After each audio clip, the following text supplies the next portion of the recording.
Ready, Jacqueline? Dominic asks, adjusting his scarf snugly around his neck. Ready, she replies, slipping into her boots with heels so high that it brings her up to eye level with him. He leans in to give her a peck on the cheek. Careful there, she warns. You'll get smears of makeup all over your face. He levels her with a seductive stare and whispers, his voice deep and gravelly.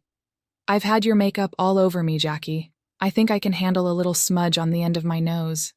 Then he crosses his eyes in an attempt to look down at it, causing her to break into a fit of giggles, which, unfortunately, leads right into several minutes of coughing. She'd recently succumbed to a quite horrendous bout of flu, which had forced her out of their penultimate week of shows on Broadway, about which she was still distraught, and had banished him to sleep on his best friend Avery's couch so that he wouldn't get sick either. It's just that I needed more than normal to cover up the bags under my eyes and the redness around my nose. Can you tell? He takes a step back to get a good look, taking in her effortless natural beauty, and feeling overwhelmingly lucky and grateful that this is the woman he loves and who loves him in return. But he can't help but tease her, so he arranges his features into a frown of mock disapproval. Jacqueline's stunningly green eyes widen, and she turns abruptly to check her reflection in the mirror. Sweetie, I'm kidding. He reaches tenderly for her wrist as her hand comes up to her face. You look beautiful. You always do. I don't look like I've been bedridden for a week. Not at all, I promise. He takes her face gently in his hands and kisses her cheek. Shall we head out? I'll hail a cab. She nods, and he goes on ahead, and when she joins him on the street in her long cream wool coat and matching red cashmere hat and scarf, he is waiting beside a yellow taxi, conversing amicably with the driver through the window. He opens the door for her as she approaches, bowing grandly where he still stands on the curb and flourishing a non-existent top hat as he announces, Your carriage awaits, milady.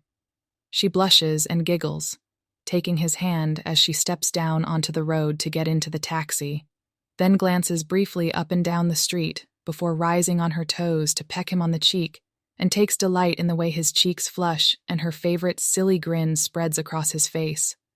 She snuggles into his side as the taxi makes its way through the city, and they chat quietly together, mainly so she doesn't drift off and drool onto his charcoal gray overcoat. They eventually pull up in front of the venue and dash in before too many people lining up on the street outside can work out who they are. Neither of them notices any flashes of cameras, which is always a bonus. The owners of the Amerston have decided that an impromptu night of entertainment at Under 34 by the companies of Stained Glass and some of the shows at their other theaters would be an excellent publicity boost for the shows and theaters, and hopefully stave off the usual New Year sales slump. They only publicly announced the performance a mere 12 hours ago, but the place is packed, and Jacqueline and Dominic are pulled into a few photos on the way to their table. They take their seats near the back and slightly off to the side. They're here to support their castmates and the other performers tonight, not grab the limelight themselves, though it doesn't stop them being called out by said castmates and having to stand and acknowledge the applause of the audience.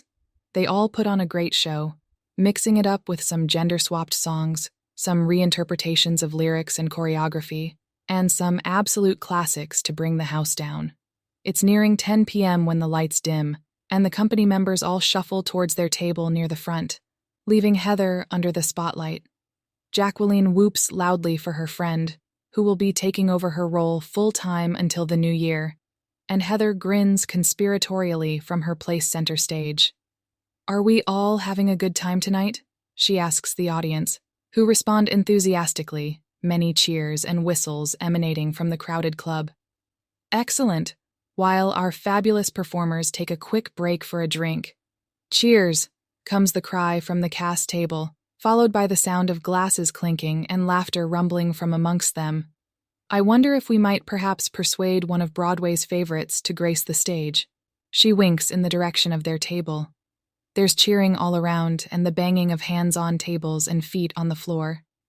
Jacqueline's heart thumps a little too hard in her chest as she slowly turns to look at Dominic, only to discover that he's already on his feet and adjusting his jacket, dropping his hand to her shoulder and squeezing it gently.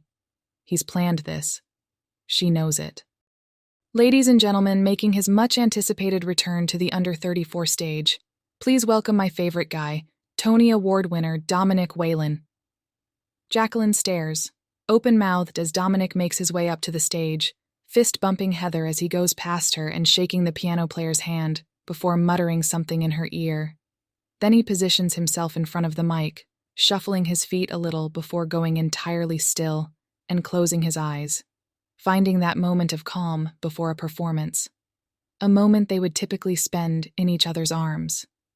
The gentle, lilting piano intro plays, and Jacqueline cocks her head to the side momentarily, recognizing the tune but struggling to place the song precisely.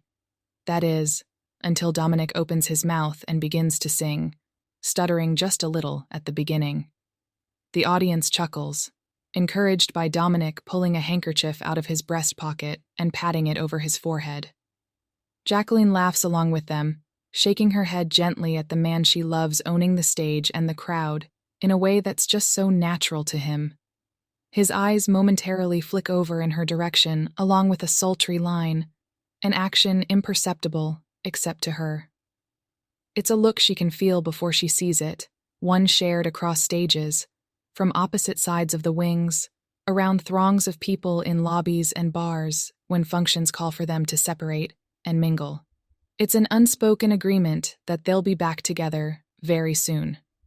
It's a meet me at the champagne fountain in 5, a see you outside the dressing room at the end of the act, though sometimes it's just a did you remember to shut the window this morning kind of look. A ghost of a smile appears on his lips as the piano re-enters alongside of him, and she can feel the hairs on her arms begin to stand on end, despite the warmth of the room. Jacqueline feels her breath catch in her throat as his hazel eyes flick purposefully towards her with the tiniest of smiles pulling at his mouth. She beams back at him, watching entranced as he gets lost in the song, closing his eyes and allowing the melody and the rhythm to overtake him. She can feel her body mirroring his, a gentle sway in the shoulders and hips, a sense of peace and calm washing through her. She smiles and rolls the stem of her wineglass between her fingers distractedly. Hearing him sing fills her with warmth from head to toe, like being embraced though he is several feet away from her. He levels her with a solemn stare for a split second before looking out beyond the audience and belting out the bridge. She can feel her blood pumping through every artery as Dominic and the music reach their full crescendo. Him now entirely lost in the song, body, and soul, in that mesmerizing way he often is. The audience is cheering before the pianist can finish the closing bars, though he doesn't notice, instead of looking to Jacqueline, who nods her head softly before lowering her lashes shyly. Dominic appears to come back to himself and acknowledges the applause of the crowd and smiles in that self-deprecating way he does. The shy, private one that Broadway audiences rarely see, because when he's switched on for a show, he's all business and projected confidence. In a way, it's a smile that belongs to her. It's the smile he gives her when she appears at his dressing room door and tells him how amazing he is night after night after night. It's the same smile he gives her as they wait by the back door of the club, as she tells him how incredible he was in the taxi, back to their apartment, as she runs her hand higher and higher up his thigh, as she peels off his jacket and then her boots, before walking towards their bedroom and turning back to look at him with a heated gaze and a crook of the finger. It's the smile that comes over him when he realizes he's the luckiest man in the world